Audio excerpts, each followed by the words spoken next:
दोस्तों, इससे पहले मैं आपको टोटल 2 वीडियोस दे चुका हूँ। अगर आपने देखा नहीं तो आप ज़रूर से देखना। आज के मार्केट को लेकर प्लस कल के मार्केट की सिचुएशन को लेकर काफ़ी इंपॉर्टेंट अपडेट्स हमने यहाँ पे डिस्कस की है। साथ में कुछ कंपनीज़ हैं, जिनके नेम्स आप देख सकते हैं, कुछ बड़ी खबरें हैं, उनको भी हमने यहाँ पे कवर किया है।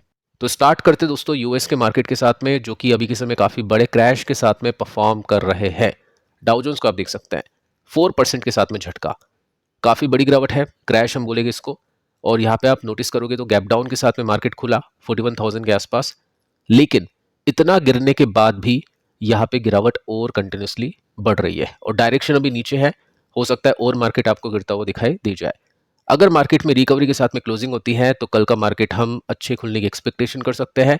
और इसी तरह से मार्केट अगर नीचे आके बंद होता है तो कल के दिन निफ्टी के गिरने की उम्मीदें हम कर सकते हैं। तो डाउ जोन्स अगर 4% के साथ में नीचे है तो इमेजिन कर सकते हैं नेस्डेक तो इससे भी नीचे होगा। तो नेस्डेक को देखते हैं तो नेस्डेक में दोस्तों 6% की गिरावट है, काफी बड़ा क्रैश है। 1000 पॉइंट के आसपास का झटका यहाँ पे नेस्डेक को लग चुका है। और इसका भी डायरेक्शन आप देखोगे तो डायरेक्शन आपको नीचे ही जाता हुआ दिखाई देगा। गैप डाउन के साथ में ओपनिंग थी और यहाँ से भी बड़ी बिकवाली यूएस मार्केट में चल रही है। तो रीजन दोस्तों क्या है इस स्टॉक मार्केट क्रैश का, उसको देखते हैं। साथ में हम जानने की कोशिश करते हैं कि इस क्रैश की वजह से, या फिर हम बोल सकते हैं इस न्यूज़ की वजह से, जो कि हम आगे चल के डिस्कस करेंगे, तो कौन सी एसेट क्लास है जो गिर सकती है और कौन सी एसेट क्लास है जो चलेगी, जिसमें ग्रोथ मिलेगी, जिसमें इन्वेस्टर का फोकस होगा। सब कुछ डिटेल में देखने वाले हैं। तो दोस्तों यहाँ पे हेडलाइन आप देख सकते हैं कि रीजन है ट्रंप। ऑब्वियस अभी के समय मार्केट के बॉस यही बने हुए हैं, जो भी कुछ अपडेट्स आती है इनसे रिलेटेड ही आती है और उसकी वजह से स्टॉक मार्केट प्लस माइनस आपको दिखाता है। तो ट्रंप के टैरिफ के डर की वजह से वॉल स्ट्रीट क्रैश हो चुका है। डाउ जोन्स 1100 पॉइंट के आसपास नीचे है। अब रीजन देखते हैं। देखो दोस्तों, आपको बताइए आज जो फर्स्ट वीडियो था उसमें हमने डिस्कस किया कि जो कंट्रीज हैं उसकी बेस लाइन है 10% के टैरिफ की, जो कि सबसे कम है। ये सबसे कम टैरिफ लगा है यूके को। उसके बाद में इंडिया का टैरिफ हमने देखा 26% का, चाइना का टैरिफ हमने देखा, और चाइना को तो बहुत बड़ा डैमेज ट्रंप ने किया है। 54% के साथ में टैरिफ इंक्रीज कर चुका है। और भी बाकी कंट्रीज हमने देखी। तो इसकी वजह से क्या होगा, ये जो टैरिफ है, पहली बात तो ये इफेक्ट में आ जाएगा 5 अप्रैल से लेकर 9 अप्रैल तक, और जिसमें ज़्यादा टाइम बाकी नहीं है। अब कंट्रीज कितनी है आप देखोगे तो 185 कंट्रीज, 185 कंट्रीज यहाँ पे इफेक्ट होगी इस टैरिफ से।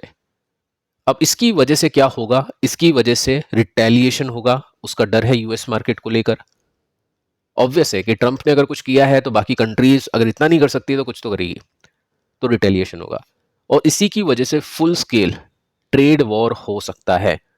अब देखो, जैसा कि आपने वॉर देखा रशिया यूक्रेन में, लेकिन स्टॉक मार्केट के अंदर या बिजनेस के अंदर भी वॉर होती है और उसको ट्रेड वॉर कहते हैं। कंपनीज टू कंपनीज में भी होती है। एक कंपनी की कमाई कम करवा के वो जो कंपनी ट्रेड वॉर छेड़ रही है वो अपने प्रॉफिट को बनाने की कोशिश करती है। उसी तरह कंट्रीज टू कंट्रीज भी यहाँ पे ट्रेड वॉर होती है। तो काफ़ी बड़ा इम्पैक्ट होगा। 185 कंट्रीज इसके लेकर, या इसको लेकर हम बोल सकते हैं अफेक्ट हो चुकी है, और रिटेलिएशन हो सकता है और फुल स्केल ट्रेड वॉर हो सकती है। और ये जो ट्रेड वॉर है पिछली बार से कम है या ज़्यादा है, उसका अंदाजा आगे चल के हमको पता चलेगा। मतलब मेरे हिसाब से आई थिंक जो हमने देखा था पिछले कार्यकाल में ट्रंप में, उससे ज़्यादा बड़ी ट्रेड वॉर यहाँ पे हो सकती है। अब इसमें आप देखोगे तो यहाँ पे ट्रेड वॉर की चिंताओं की वजह से $2 ट्रिलियन गायब हो चुके हैं यूएस स्टॉक मार्केट से। साथ में आप देखोगे तो यहाँ पे रिसेशन की भी चिंता है, क्योंकि ऑब्वियस है कि स्लो डाउन आएगा इकोनॉमी में, इंडिया की इकोनॉमी होगी या बाकी कंट्रीज़ की, तो उसकी वजह से रिसेशन आ सकता है। तो ये सब चिंताएं है, फियर्स है, और इस फियर की वजह से मार्केट नीचे है। अब इस फियर में इन्वेस्टर्स ध्यान दे रहे होंगे और जो ट्रेडर है अपनी पोजीशंस को कट कर रहे होंगे। तो यही दोस्तों मार्केट की रीति है, रिवाज है कि मार्केट प्लस भी होता है, मार्केट डाउन भी होता है, रिसेशन का फियर भी होता है, उसके बाद में ग्रोथ की तेजी भी आती है। तो सब चीज़ें मार्केट के अंदर चलती रहती है। तो ब्रीफली देखें तो ट्रंप की वजह से मार्केट क्रैश है और उसके पीछे का रीज़न है ट्रेड वॉर, जो चाइना को सबसे ज़्यादा इम्पैक्ट कर चुका है। और चाइना भी कम नहीं है, चाइना की तरफ से भी कुछ ना कुछ यहाँ पे रिटेलिएशन होगा। साथ में आप देखोगे तो रिटेलिएशन के लिए काफ़ी सारी कंट्रीज़ हैं, ट्रंप अकेले हैं, और काफ़ी सारी कंट्रीज़ हम बोल सकते हैं टोटल 185 कंट्रीज़ हैं जो रिटेलिएशन कर सकती हैं और यूएस के मार्केट को ख़राब कर सकती है। और यूएस का मार्केट ख़राब होगा तो टोटल वर्ल्ड का मार्केट भी ख़राब हो सकता है। तो ये चिंताएं है। साथ में आप देखोगे तो रिसेशन का फियर है, मार्केट अगर खराब होगा, स्लो डाउन आएगा तो आगे चल के रिसेशन आ सकता है जो कि काफ़ी लंबा चलता है, उसकी चिंता यहाँ पे है। अब देखो इसकी वजह से एक एसेट क्लास है, इक्विटी तो चलो गिरेगी, इक्विटी में से तो इन्वेस्टमेंट निकलेगा क्योंकि इक्विटी मतलब कंपनीज और ट्रेड वॉर मतलब कंपनीज का नुकसान। तो कंपनीज का नुकसान होगा तो स्टॉक के प्राइसेस नीचे आते हैं, इन्वेस्टर्स उसको बेचते हैं। लेकिन शॉर्ट टर्म में या मीडियम टर्म में एक एसेट क्लास है जो काफ़ी सेफ है, वो काफ़ी अच्छा परफॉर्म करती है, जो कि है गोल्ड। क्योंकि अभी की सिचुएशन अगर आप देखोगे ना तो पैसे कहाँ पे इन्वेस्ट कर रहे हैं इन्वेस्टर्स? यूएस में कर रहे हैं? नहीं, यूएस के मार्केट भी नीचे है। इंडिया में कर रहे हैं? नहीं। चाइना में कर रहे हैं? नहीं। किसी भी स्टॉक मार्केट में इन्वेस्टमेंट अभी एफआईएस का नहीं हो रहा है। अभी पिछले 2-3 दिन से एफआईएस ने पैसे निकाले हैं, आगे चल के डेटा मैं आपको दूंगा। तो इन्वेस्टमेंट कहाँ पे जा रहा है? इन्वेस्टमेंट दोस्तों जा रहा है गोल्ड में। तो गोल्ड के प्राइसेस तेजी से बढ़ रहे हैं। अगर आप देखोगे तो यहाँ पे 1 साल के हाई पर है और ये 1 लाख रुपीस भी पहुंच जाएगा देखते देखते, हो सकता है। और साथ में अगर आप देखोगे तो यहाँ पे ऑल टाइम भी डॉलर नहीं, गोल्ड ने काफ़ी अच्छा परफॉर्म किया है। तो अभी इन्वेस्टर चाहते हैं कि चलो ठीक है, जैसे तैसे करके रिटर्न्स बने, और जहाँ पे रिटर्न्स बनेंगे वो है गोल्ड। तो उस हिसाब से गोल्ड के अंदर काफ़ी अच्छी बाइंग चल रही है। अब गोल्ड किस तरह से खरीद सकते हैं? तो फिजिकल गोल्ड भी खरीद सकते हैं, अगर अमाउंट कम है तो डिजिटल गोल्ड भी खरीद सकते हैं, या फिर गोल्ड के ईटीएफ में भी इन्वेस्ट कर सकते हैं। कोई कॉल नहीं कि आपको इन्वेस्टमेंट करना है, ठीक है, ये सब चीज़ें आपकी पर्सनल होती है, इन्वेस्टमेंट आपको करना है नहीं करना है। जस्ट मैं आपको बता रहा हूँ कि किस तरह से गोल्ड के ईटीएफ्स परफॉर्म करते हैं। देखो गोल्ड के प्राइसेस बढ़े तो ईटीएफ भी बढ़ा, और साथ में अगर आप थोड़ा सा डिटेल में देखोगे तो पिछले 5 साल में गोल्ड डबल हो चुका है। तो गोल्ड डबल होगा तो गोल्ड का ईटीएफ भी डबल होगा, जो इसमें इन्वेस्ट करा होगा उसका पैसा भी डबल हुआ है। 1 साल के रिटर्न्स को देखें तो 1 साल में 30% के रिटर्न्स है।